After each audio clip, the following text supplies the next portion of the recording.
تو ہم نے خاموشی اختیار کی اور عمران اور بشرا بی بی کا فروری میں دوبارہ نکاح پڑھایا گیا۔ میڈیا پر شور مچا کے دوران عدت نکاح ہوا۔ چیئرمین پی ٹی آئی نے کہا کہ خاموش رہیں، عدت پوری ہونے پر دوبارہ نکاح کر لیں گے۔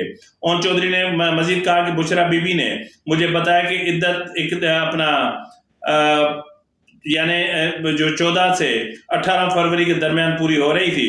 پھر دوسرا نکاح بنی گالہ میں فروری 2018 میں پڑھایا گیا۔ اس وقت میں موجود تھا۔ ان کے نکاح کی ریکارڈنگ بھی موجود ہے۔ میں اور زلفی بخاری دونوں دوسرے نکاح کے گواہ ہیں۔ انہوں نے کہا کہ chairman P T I Bushra be be سے شادی کرنا چاہتے تھے۔ انہوں نے مجھے کہا کہ بشرا سے نکاح ہوا تو وزیر اعظم بن جاؤں گا۔ پہلا نکاح دوران عدت جان بوجھ کر کیا اور ان کا پہلا نکاح پیش گوئی کے زیر اثر تھا اور پہلا نکاح غیر شرعی، غیر قانونی اور فراڈ پر مبنی تھا۔ بعد ازاں عدالت نے مفتی سعید اور اون چودھری کا بیان ریکارڈ کروانے کے بعد سماعت 2 دسمبر تک ملتوی کر دی۔ اس پر کیس کے تیسرے گواہ محمد لطیف کو طلب کیا جائے گا۔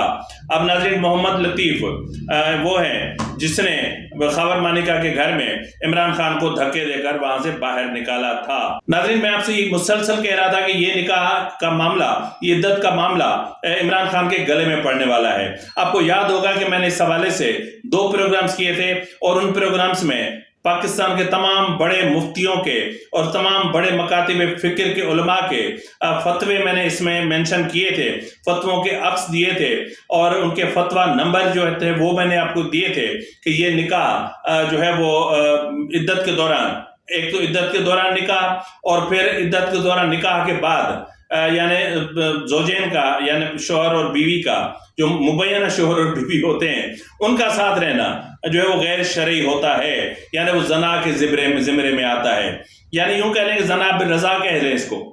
اب دیکھتے ہیں کہ زنا بالرضا اور زنا بالجبر اس میں کہاں تک معاملہ ہے، لیکن عمران خان کے بنی گالہ میں تو ایک تو ہوتے تھے زنا بالرضا، ایک ہوتے تھے زنا بالجبر اور تیسرے ہوتے تھے زنا بے خبر، یعنی وہاں ہو بھی جاتے تھے اور آج تک کسی کو پتہ بھی نہیں چلا کہ بنی گالہ کے اندر کس کس کی عزتیں لوٹی گئیں، کس کس کو بے آبرو کیا گیا، کس کس کا دوپٹہ نوچا گیا، کس کس کی قمیض پھاڑی گئی۔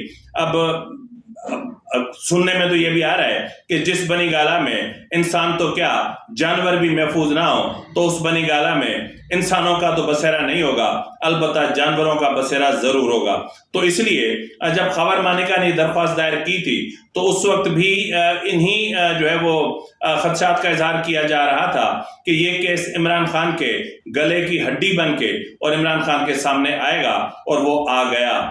اب دیکھتے ہیں کہ عدالت میں جو محمد لطیف ہے اس کا بیان انتہائی اہم ہوگا، وہی بتائے گا کہ عمران خان خاور مانیکا کے عدم موجودگی میں کب کب آتے تھے، کس کس وقت آتے تھے، کس کس وقت جاتے تھے، کتنا قیام کرتے تھے، کتنے ٹائم تک ان کے کمروں کے دروازے بند رہتے تھے، کب دروازے کھلتے تھے، اندر سے کوئی آوازیں بھی آتی تھی یا نہیں آتی تھی، یا جو بھی معاملات ہوتے تھے عمران خان وہاں کھانا بھی تناول فرمایا کرتے تھے یا پھر کچھ پیا بھی کرتے تھے یا کچھ جو بھی معاملات ہوں گے۔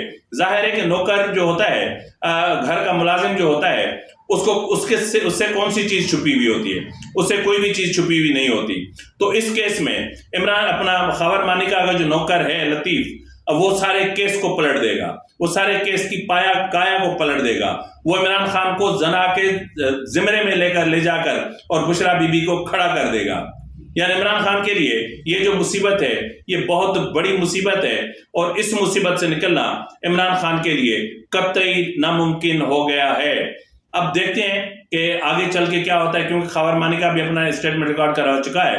تو اس حوالے سے جو ہے وہ اب کورٹ کی پروسیڈنگ جس طرف جا رہی ہے اس کو بھی دیکھ لیتے ہیں کہ کورٹ کا معاملہ کہاں تک پہنچتا ہے، کیا آؤٹ آف کورٹ سیٹلمنٹ ہوتی ہے، کیا بشرا خاور مانیکا کو منا پاتی ہیں، کیا بشرا بی بی عمران خان سے طلاق لے کر واپس خاور مانیکا کے پاس جاتی ہیں، کیا بشرا بی بی عمران خان کے خلاف وعدہ معاف گواہ بنتی ہیں، کیونکہ یہ سب کچھ جو بھی کچھ ہو رہا ہے یہ سب بشرا بی بی کو توڑنے کی کوشش ہے کہ وہ ٹوٹے اور عمران خان کے خلاف وعدہ معاف گواہ بن جائے اور وہ ٹوٹ جائے اور حقیقتیں بیان کر دے، کرپشن کے ریکارڈ، ثبوت، جو چیزیں ان سے ہوئی، فرا گوگی کی، عثمان بزدار کی، عمران خان کی، سب چیزیں سب چیزیں آ کے بتا دے کہ ملک ریاض سے کتنا لیا، کس بلڈر سے کتنا لیا، کس آفیسر سے کتنا لیا، کس کانٹریکٹر سے کتنا لیا. تو یہ چیزیں تبھی کھلیں گی جب جو ہے وہ اپنا حقیقتیں سامنے آئیں گی.